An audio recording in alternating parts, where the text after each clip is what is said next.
Hello, everyone, and welcome to a brand new episode of Into the Shadows, a show where all I do is stories of the supernatural, the scary, and the strange. This time, it's another tale from a highly documented legend. We have had hundreds of years of investigation, excavation, interpretation, and we still haven't been able to make any sense of it.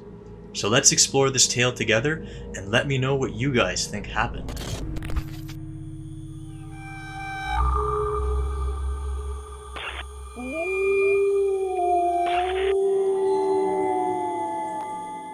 The year was 1590, and John White stood on the bow of his boat, staring across the water through the darkness of the night. It had been years since he had been able to get back with supplies to the colony he had founded, and as he gazed across the bay, he felt the first tendrils of despair enter his mind.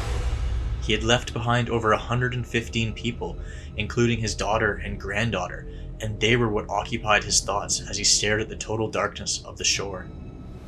There was not a light on the land, and the settlement stood dark and forlorn.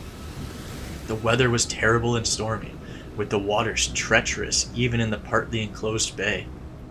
Unable to take a landing party ashore in such water, John White ordered a rowboat to take 4 men and row as close to shore as possible. They were to carry a lantern and sing English songs, so that the people in the settlement on shore would know that they were also with the Queen, and not enemy French or Spanish forces. The settlement had no formal military division, being made up mostly of families with children, and would be very wary of any new visitors. These waters were dangerous, with pirates and enemy ships traversing them, robbing and assaulting ships and settlements alike. The wars and attacks between the major world powers was exactly why it had been years since John White had been able to make it back to his colony.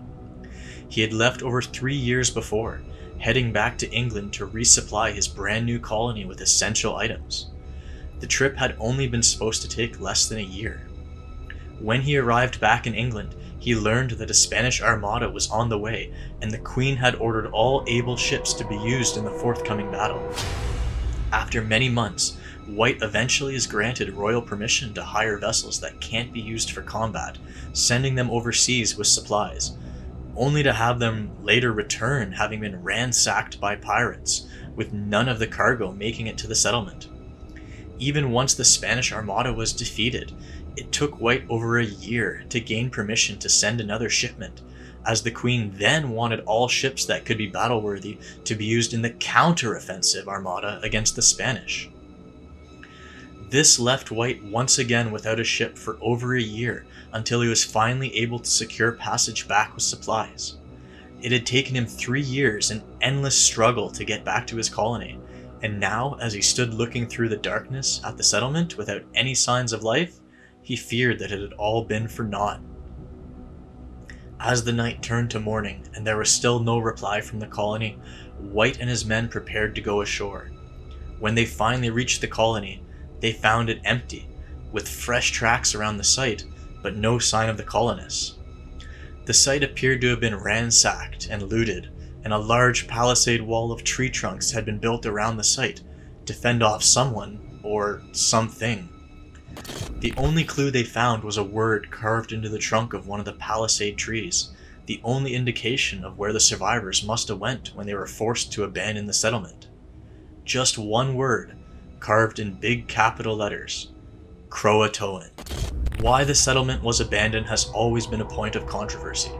Much research has been done by many people, but no one can agree on what caused the disappearance of the settlers so quickly. It's now widely believed that the people from the settlement who fled blended into the Croatoan tribe, or some of the other tribes in the area friendly to Westerners. It's also from these tribes that there are descendants who have strange stories of happenings to their ancestors. A story was passed down about a large, powerful tribe that vanished. They had thought themselves better and more powerful than the other tribes, quarreling and attacking their smaller, peaceful neighbors. They said that the spirits struck them down for their aggression and vanity, dragging all the evil tribesmen up into the sky, never to be seen again. The remaining people had to flee with just the clothes on their backs, and the story tells how they ran to seek refuge with other tribes, who, in their compassion and kinship, took them in as their own. They said that it started slow at first with just a couple people disappearing, some from their homes, some from the fields where they worked or while hunting. The people grew very afraid and built a giant wall around their village. The men and women armed themselves and tried to remain vigilant, but even their powerful weapons could not stop the vanishings. It kept up with more and more disappearing. Families had to take care of others' children as the parents disappeared, and people traveled in groups, afraid to even pair off. They would fit many people into the largest rooms they could, so there could be guards to constantly watch over people as some slept. As it dragged on and fear spiraled out of control, the walls they had built around the town seemed less and less like a barrier protecting them, and more like a pen, keeping them inside while they all disappeared one by one. The people became too afraid to leave their homes to get food or to do anything. The elders with their important knowledge had disappeared, and those that were left were starving. They finally fled, leaving all their possessions behind to try and escape the spirits. To this day, no one can say for sure what happened at the lost colony. Much research into the records of the time, the politics, and even present-day genealogy have revealed much of the puzzle, but the most important pieces are still unknown.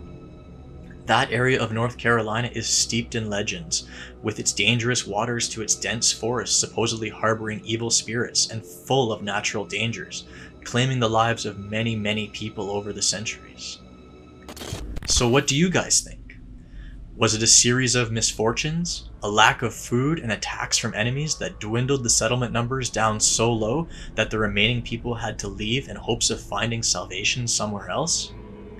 Maybe it was aliens abducting members of the village. Or maybe the legend is right, and the spirits snatched up the self-righteous evil members of the settlement, taking them away to who knows where so they could be punished.